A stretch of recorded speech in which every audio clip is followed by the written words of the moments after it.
வணக்கம். நான் பானுமதி கிருஷ்ணகுமார் பேசுகிறேன். இன்றைய முத்தமிழ் சிறைக்கலாம் நிகழ்ச்சியில் நம்ம ஒரு நாடக தமிழை பற்றி பார்க்கலாம். நாடக தமிழில் டான் என்ற திரைப்படத்தை ஒரு காட்சியை பற்றி பார்க்கலாம்.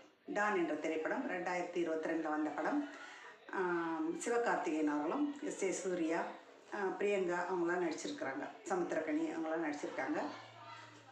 இந்த படத்தினோட சிறப்பு காட்சிகள் இணையத்தில் வலம் வருது, அதை நீங்கள் பார்க்கலாம். அதாவது சிவகார்த்திகேயன் அவர்கள் ஒரு காலேஜில் டான் என்று பெயர் பெற்ற ஒரு மாணவர். அதனால் அவர் டான் என்று நமக்கு தெரியும். அவங்க ஒரு படிப்பை முடிச்சுட்டு ஒரு டிகிரி வாங்குறதுன்றது ஒரு கேள்விக்குறி. அதனால் இதன் நடுவில் அவருக்கு படிப்பை தவிர மீதி இருந்த எக்ஸ்ட்ரா கரிக்குலர்னால அவர் ஒரு இயக்குனராகி ஒரு புகழ் அடைஞ்சிடறாரு. அப்போ இயக்குனர் ஆனப்புறம் அந்த பள்ளியில் எஸ்.ஏ. சூர்யானோட வழிகாட்டலின் பேரில் அவர் அந்த பழைய டிகிரியும் அந்த நிலுவைகள்லாம் இல்லாமல் முடித்து அப்போ பட்டம் வாங்கிறதுக்கு அந்த காலேஜுக்கு வராரு. அந்த காட்சி அப்போது அந்த தன்னுடைய பழைய மாணவரை அந்த ப்ரொஃபஸர் எப்படி பார்க்குறாரு, அந்த பழைய மாணவர் தன்னுடைய ப்ரொஃபஸரை எப்படி பார்க்குறாருன்னு ஒரு உறவு முறை இருக்கு இல்லையா? அந்த காட்சி ரொம்ப அழகான ஒரு உறவு முறை அது. இதில் சிவகார்த்திகேயன் அந்த பள்ளி பட்டமேற்பு விழாக்கு அந்த காலேஜ் வாசல் வராரு. அப்போ ஒருத்தர் வரவேற்கிறாங்க. வரவேற்றவொடனே அவர் காரு அப்படின்றாரு. மழையில் நல்ல மழை பெய்யுது. அப்போ காருன்றார். அது நாங்கள் பார்த்துக்குறோம் சார் அப்படின்றாங்க. சரின்னு வரும். ஏன்னா விலை உயர்ந்த காரில் வர அளவுக்கு ஒரு பெரிய இயக்குனர் ஆகிட்டார். அப்படி அப்புறம் திருப்பி அவங்க பார்த்துக்குறேன்னொன்னே அப்புறம் எஸ்.ஏ. சூர்யா அடுத்த காரில் இறங்குறாரு.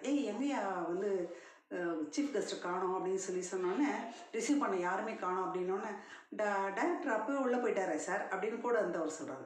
அவன் இல்லைடா சீஃப் கெஸ்ட்டு அப்படின்றாரு. அப்போ டாக்டரேட் பட்டதுன்னா அவருக்கு தரப்போகிறோமா அப்படின்னு அந்த கூட அவர் கேட்குறாரு. டாக்டரேட்டா? உன் டைரக்டர் இப்போ தான்டா டிகிரியே வாங்குறதுக்கு வந்திருக்கான் அப்படின்னு சொல்கிறாரு. டிகிரி கொடுக்குறாரு. டிகிரி மேடையில் அந்த விழாவில் டிகிரி கொடுக்குறாரு. கொடுத்தோடனே சார் ஸ்பீச் சார் அப்படின்னு அந்த கூட்டம்லாம் ஒரே கத்துறாங்க. அப்போ அவர் எஸ்.ஏ. சூர்யா சிவகார்த்திகேயன் பார்த்து கேட்குறாரு, ஏண்டா ஃபேன் சார் அப்படின்னு கேட்குறாரு. சார் ஃபேமிலி சார் அப்படின்னு அந்த சிவகார்த்திகேயன் பம்புறாரு.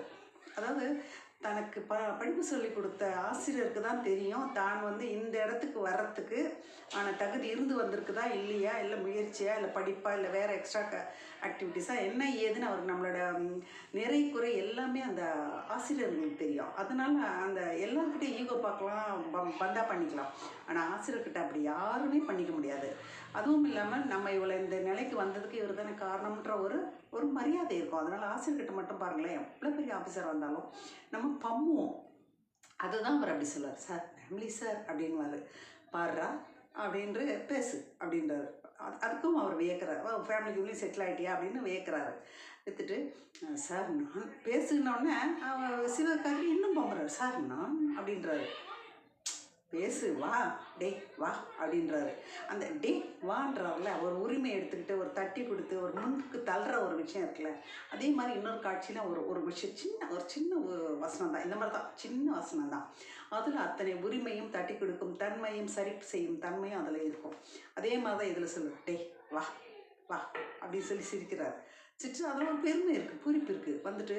இவர் அவங்களுக்கு டைரக்டராக தான் தெரியும், ஆனால் இவனை எனக்கு காலேஜில் டானாக தெரியும் அப்படின்னு அந்த கூட்டத்து முன்னால் அறிமுகம் செஞ்சு வைக்கிறார். அப்போ எப்போவுமே படிக்கிற 80% ஸ்டூடெண்ட்டை பற்றி மட்டுமே நான் யோசிச்சுட்டு இருந்திருக்கேன். இவனை மாதிரியும் 20% ஸ்டூடெண்ட்டு இருக்காங்கன்னு தான் இருக்கிறாங்கன்னு இவன் தான் என்னை யோசிக்க வச்சான் அப்படின்னு சொல்கிறாரு. இன்றைக்கி நம்ம காலேஜிலேருந்து ஸ்டூடெண்ட்ஸ் வெளியே போய் ஸ்போர்ட்ஸு, ஆர்ட்ஸு, ஃபோட்டோகிராஃப் இதெல்லாம் பெரிய ஆளாக வராங்கன்னா அதுக்கு இவன் தான் ஆரம்ப புள்ளி அப்படின்றார். அதாவது படிப்பை மட்டுமே மாணவர்கிட்ட எதிர்பார்க்காம அவங்கக்கிட்ட வேறு என்ன திறமை இருக்கோ அந்த திறமையில் அவங்கள வெளிவர செய்யறதுக்கான முயற்சியை அந்த வாய்ப்பை அவங்களுக்கு கொடுத்துருக்காரு அப்படின்றது அவரோட பேச்சிலேருந்து தெரியுது. அப்போது அவர் சொன்ன, நான் ஏதாவது ஒரு ஃபங்க்ஷனுக்கு இவனை வர சொல்லி கூப்பிட்டுட்டே இருந்தால் இவன் பிஸின்னு தட்டி கழிச்சிட்டே இருந்தான்.